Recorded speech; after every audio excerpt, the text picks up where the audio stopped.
Looking for a must-visit destination in Qatar?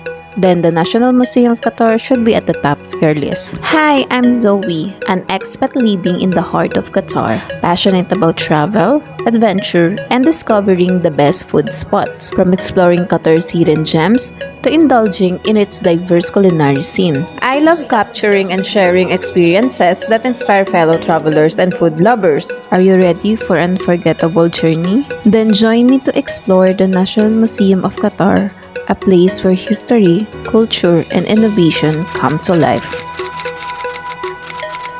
From the outside, you'll be amazed by its stunning architecture inspired by the Desert Rose, a unique crystal formation found in Qatar's desert, but the real magics happen inside. As you walk through its massive galleries, you travel through time discovering Qatar's rich past, from ancient civilization and pearl diving to its rise as a modern nation.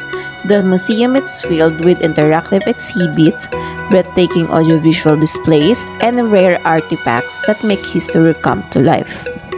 With so much to see, you'll definitely be walking a lot, so wear comfortable shoes and take your time exploring. And it's not just for adults. Kids will have an amazing time too. There's a plenty of fun waiting for them. Children can enjoy creative activities like drawing, grilling, and even a boating experience that feel just like real-life sailing.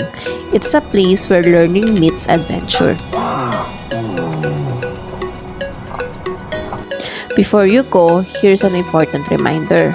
Online booking is required. Simply visit qm.oriq.qa, click on the tickets, and select National Museum of Qatar to secure your spot. For the entrance fee, Qatar residents can enter for free by presenting their QID, while tourists can purchase ticket for only 50 Qatar Riyals.